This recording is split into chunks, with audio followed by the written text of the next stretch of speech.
Welcome to a bonus section of PopCast. Recently, I had Connor Skolton and Joshi on the show to talk about the history of Slack tricks. And while I had them on the show, I decided to ask them about one more thing they both had in common.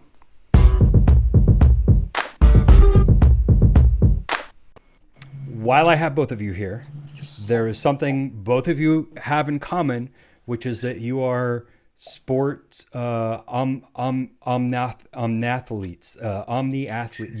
I don't know what the word would be, but both of you are some of the few competitors that do all 5 divisions of the sport. Connor, do you have a name for it? That is Iron Man. It came from the Iron Man competition that the National Yo-Yo League ran in 2008, back when they had a scoring system of if you win a state contest, you get 3 points. If you win a regional, you get 5 points, and it was per division too. And so what was funny about that contest is I only went to 3 contests, but since I'd enter every division, I still ended up in 5th place out of 300 people, even though I only entered 3 times. And then Tyler Severance, of all people, just went to every regional and won every 5A division that year, and he ended up winning the whole thing. And so Iron Man has this weird aspect to it where a not Iron Man guy won it all, but we all still think of Iron Man as this 5-style crazy demon, you know? Wouldn't it be decathlete? Do I have my wrong number? Decathlete. Pentathlete, because Deca would be 10, and then Pent would be 5, right? Right. So, yes. Pentathlete. Yeah, pentathlon. Yeah, pentathlon is 5 events, right? And a decathlon is 10. So Josh, how many contests have you entered all 5 divisions? Oh gosh, I feel like at this point I can't even count. I know I started Nationals 2006 was the first year I tried to do all 5 divisions. And really pretty much throughout all the years I've always tried, to the best of my ability, as at least until contests start getting more expensive, I would try to always do all 5. So it's been years. I can't put a number to it, honestly. It's been so many. And I don't think you've gotten first in all 5 divisions, but you have been in a contest and placed in all 5 divisions, right? Yes. Yeah. At different contests, I have at least finaled in every division. Yeah. Cool. Right. I did, what was it? I don't remember my number either. No way I'm going to remember it. I do remember some notable ones, though. Mid-East Regional, I won every division but 1A, where I got 3rd, I believe. 1 year, I got every single division except 1A. Yes, that was 2008, I think, right? Wasn't it? It would have been later than 8, because 2008 was when we were outdoors and we still only had an open division. I think it was 2009 or 10 is when we switched from open division to splitting it into 5. So I think it was 2010. It's on the Yo-Yo Wiki somewhere, so you can look that up. The other notable one for me is I also wanted to be one of the guys who ended up being a finalist at Nationals in all 5 divisions at the same time. And I think that might have been Nationals 2008 or 2009, where I had a finalist berth in every division, except I didn't make it in 1A because I was 2 below the cutoff line, or it was the cutoff line to make it in the finals. And yeah, that one still eats away at me because I did want to have that stat where I said I'm the only guy that's ever finalist in all 5 divisions at once, and got so close. But again, it's 1A, especially for us Iron Man guys. 1A always gets in the way, I was about to say the 1A has always been the killer for me. There was a year at Nationals, I remember I finaled. Also, yeah, I finaled in 5A, 4A, 3A. Yeah, I think that I've never done 4 divisions like you did, Connor. But yeah, I know there was a couple of years where I got 3 of the 4 X Division styles, but I could never final in Nationals in 1A. It seems so unattainable. And then the other fun one that I can think of is Worlds, back when they had compulsory. So I remember my first World Yo-Yo contest was 2006. And funny enough, I entered every division except 2A back then, of all things, right? And here I am, 2A national champion, and you look at the the compulsory scores for Worlds 2006, you'll see my name not in the 2A division at all. And a funny other thing about that is if you were to look up Grant Johnson, he did the exact same thing as me that year as well, where he entered all 5 divisions except 2A, and then 4 years later he wins nationals in 2A. So that was always a fun one. I mean, the 2A compulsories are just so far out there that I don't think any of us humans will ever be able to match it, even to this day. And so there's always that. Like, even now, I would still be scared to enter that 2A compulsory division if it came back today the way it used to be. Oh gosh, yeah, it was hard. Like, I've looked through that list and just like, already just 2-hand shoot the moons. Okay, down. I don't think I could hit a 50 in that, because back in the day it used to be 10 tricks. If you hit first try, 5 points, second try, 3 points. And the people that would get 50s would be the guys that would hit everything first try perfectly, right? And so it was always notable to get a 50. And for 2A, we were looking into it, and like only like 5 guys ever hit a 50.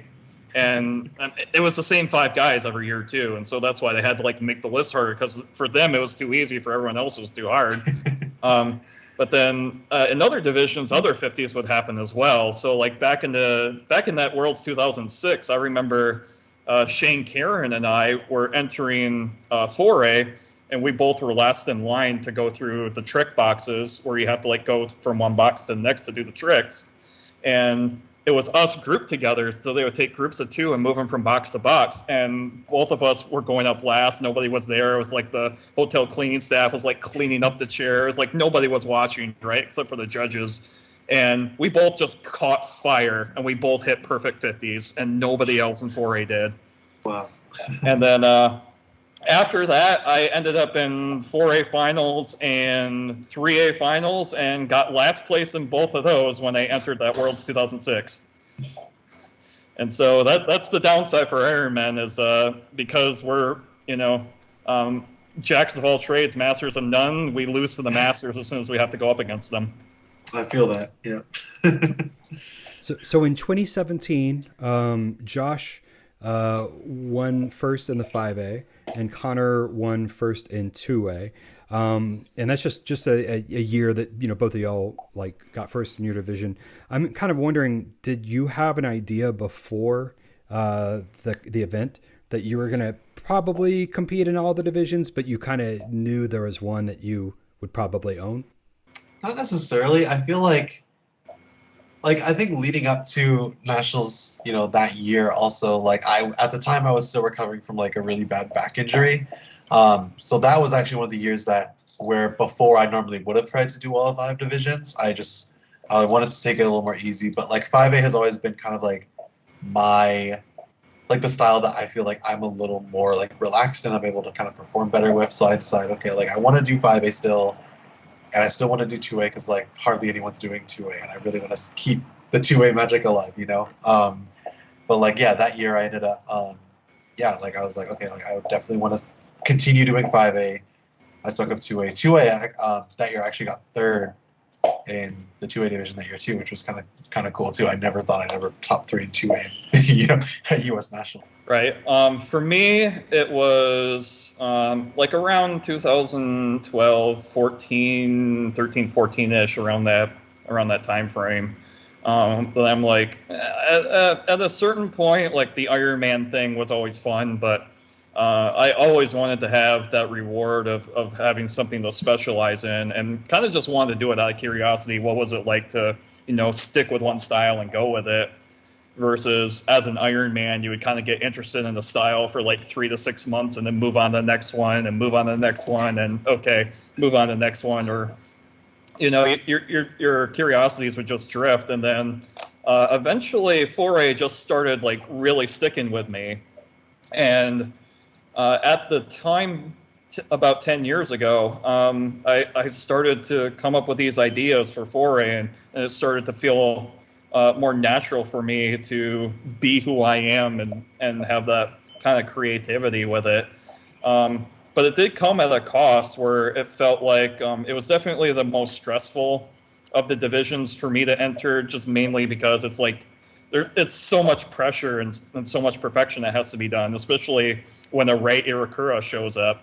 and starts hitting these flawless routines, and you have to be perfect now. And so that kind of mentality of, okay, I need to hit this trick at basically 100% every time for absolutely everything just started to get stressful to me, and I didn't enjoy that aspect of training for competition. For me, 4A was always this creative outlet for me. Like, I felt like I could come up with these crazy ideas the best there. And that's what led me to come up with the tricks that I did, because I finally started sticking to it because of that. But then the training for competition aspect really started to eat away at me, and then my 2A started getting better during that time. And so I finally started realizing, okay, around 2015, 2016-ish, I'm going to start focusing more on 2A than 4A, and then it just kind of slowly but gradually went from 4A to 2A for me. And that's what got me to where I wanted to be for a national title, mainly because it felt like 4A, you just had to be lucky and hit a lucky routine and be that guy who never dropped, right? So it's always like you roll the dice, and whoever got the lucky roll gets to win the title for that contest. Whereas 2A always felt more, okay, the guy who's the best 2A player is going to win, because you have so many reps that you have to do on stage. Like, you're literally doing hundreds to thousands of loops in a routine. And at that point, if you're the better 2A player, those reps are going to start coming into play, and then laws of averages are going to come out where the best player is going to win that division. And so that the one that, may be not as good as you, but may just have a lucky roll, right? So I stuck with 2A in terms of competition for that reason. But 4A has always been, in my heart, the one that I felt creatively the closest to. Well, thanks again, both of y'all. Thanks for chatting for this extra little question. Now I'm going to peace out. So okay. I will see y'all later. Thank you so much for doing the Skype call with me. I'm sure that was kind of tough to set up, but that was really fun. Thank you. Yeah, absolutely. Thanks for having us. Yeah, let us know when you're good to go, and by all means, Doc, keep throwing questions at me. I want to keep doing trivia. Same. Yes.